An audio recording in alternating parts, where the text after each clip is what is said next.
Hi, I'm Mike BT, Director of Kaizen BT, and I'm going to take you through our property investment guide. So this is what I'm going to take you through today. Who we are and what we do, why invest in property, what are some of the challenges, and why invest with Kaizen BT.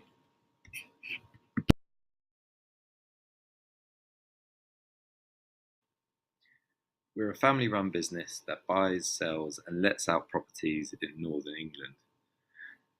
We believe everyone deserves to live somewhere that they love. We believe in a change for the better. The way that we change for the better is by ensuring our homes are spacious, simple, and energy efficient.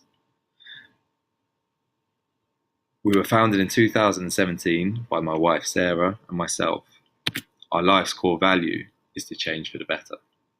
This led us to using the Japanese word Kaizen for our business name, as it simply means to change for the better. We always aim to be fair, friendly, and fast with everyone that we work with. Our main strategy is buying properties for houses of multiple occupancy, or HMO for short. Our main investment area is Derby and Nottingham. We focus on buying properties at least 20% below market value and refurbish the house to make it suitable so that each room can be let out to a high standard. Rooms will have an ensuite, or they might possibly share one bathroom between two bedrooms. Bills will be included and smart features installed throughout the property. We pull the initial investment out by remortgaging at a later date. We aim for high yield areas, which typically means a bit more northern England, and ensure there is a demand for the rooms using a variety of websites and advertising techniques. We always look for local jobs, shops, transport links, hospitals and universities in the area. We target at least a 25% return on investment after the remortgage, and we work closely with local sourcing agents or business partners with weekly meetings to leverage their expertise and knowledge of the area.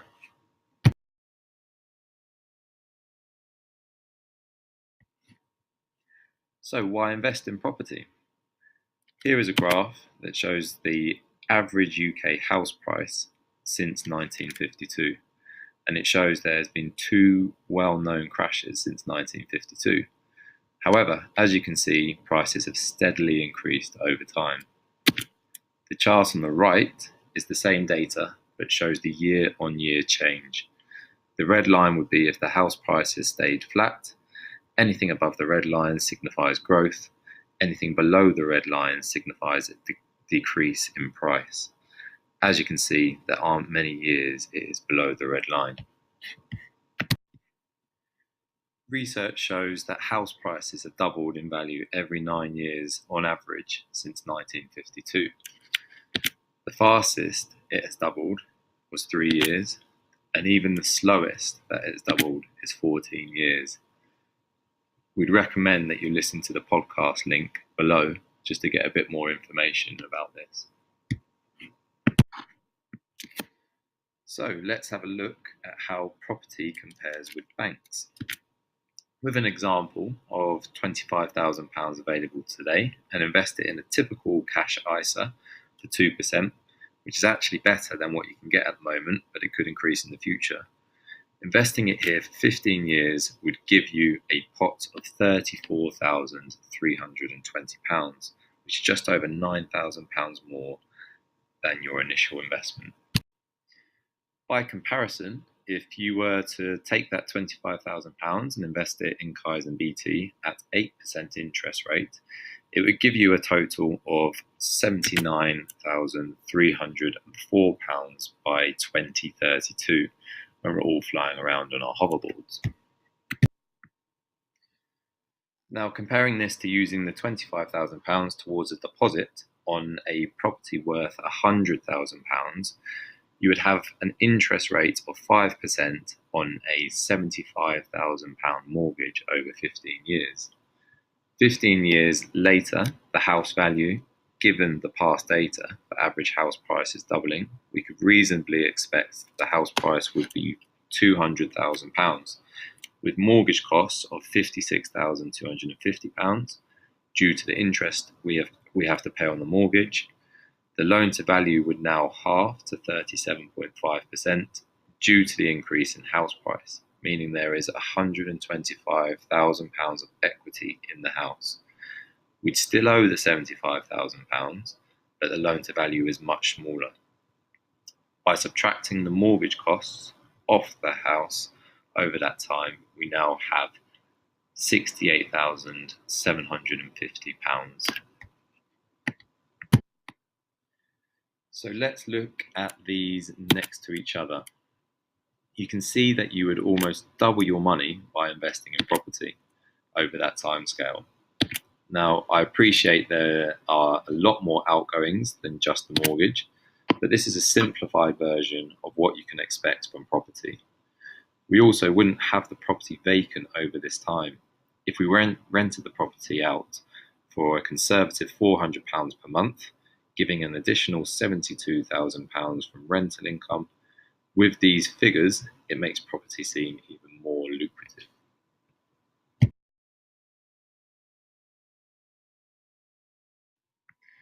So, why isn't everyone investing in property?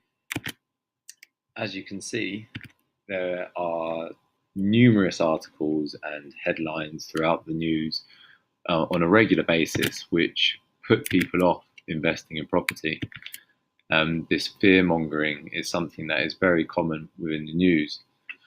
As you can see from this graph on the right-hand side, it looks like there's a big drop in house prices, but when looked at on a much bigger scale, the house price decline actually doesn't look very bad at all. So what are some of the challenges when buying property? Some of the common things that people will think of are property prices only grow in London, not in my area. What if I buy at the peak of the market? I don't have any money for a deposit, so how am I supposed to actually afford to buy a property? It all sounds too complicated for me. I want an easy life. So property prices only grow in London. As you can see from this graph, that is not the case. Yes, London has outperformed other areas in recent years, but it's important to remember that, like any investment, property is cyclical, which means that property prices will be going up and down at different points in the cycle. Again, there's a lot of research and a lot of information about this, but we'd recommend listening to the podcast below just if you want to get a bit more information about this. So how can we mitigate some of the risks of buying at the peak of the market? One way is to make sure that you have multiple exits, as in if you can't rent it out to who you wanted, can you sell the property? Could you potentially rent it to someone else? Is there something else that you could do with the property, convert it into a commercial building, for example? Secondly, can you buy to a qualified demand, people who actually want to rent in the area? Rather than just jumping in and buying the property, have you found out if anyone wants to live there before you're trying to rent it out?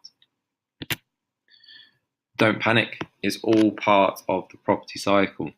As previously mentioned, there is a lot of information and research about this, but a really quick way just to get a bit more information is from the podcast below. But I don't have any money, so how am I supposed to buy a property? This is probably the biggest challenge for most people trying to buy property. But there are ways, there are strategies to actually get involved in property, such as rent to rent or lease options, which basically means you're renting from someone else. You might then change the layout of a property and rent it on to other people to make yourself income without ever having to purchase the property. There are alternative ways of finance, for example, bridging or investment cards. different ways which they may be a higher interest rate involved in this, but if you have the knowledge and team around you to support you whilst you're doing this, these can be options that may work for some people. Or consider looking for an investor or a joint venture partner who can potentially fund part of the project or help you to get yourself started, and then when you can refinance, it helps to pull the cash back out and to pay the investor back. But it's all too complicated for me.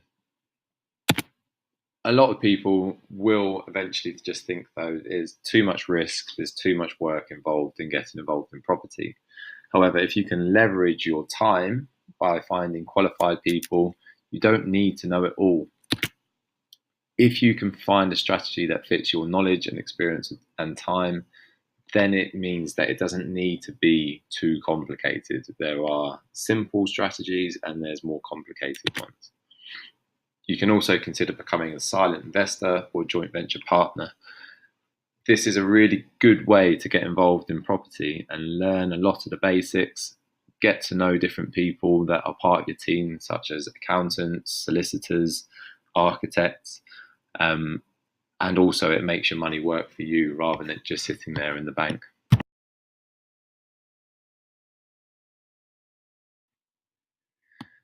So why would you invest with Kaizen BT? Most people will invest in cash ISAs to grow their money, yet they provide a relatively low return. As you can see from the Leeds Building Society, there is a ISA with 1.05% interest on their money over a year. By comparison, Kaizen BT offers returns from 6%, making your money work harder. Within this as well, you can also get knowledge and be in part of the process the whole way through. So it helps you to learn what you would like to learn from property yourself, if that is of interest to you. At Kaizen BT, we're very flexible. We offer basic tiered returns from 6%, depending on the length of investment and repayment method. We typically target a minimum investment of £10,000, but we will consider lower amounts, so just feel free to ask. There's no right or wrong amount or length of time that you can agree upon, so we will tailor it to fit your needs. So if you'd like your money back monthly, half yearly, or if you just rather a lump sum at the end, that's absolutely fine. We can discuss it to come up with a win-win situation so that you can learn from our experience and also gain money, make your money work harder for yourself. Security can be decided upon on the property as well, so that there's never any risk of you not receiving your money back. We're also reliable. We only buy to qualified demand. We buy a minimum of 20% below market value, so if there was to be a correction in property prices, we allow for that buffer, and then also the refurbishment on top just allows for any movement within the market. We create a loan agreement up front, so there are no surprises throughout the project. Thank you for spending your time watching our property investment guide. If you want to get in touch, our contact details are there. We always try and be as open and honest as possible. So if there are any questions, we are more than willing to answer them. And if there's anything that we can do to help you get started on your property journey, then please feel free to get in contact with us. We're always more than willing to help anyone that is thinking of taking it upon themselves to start a journey of their own. Take care. We look forward to hearing from you.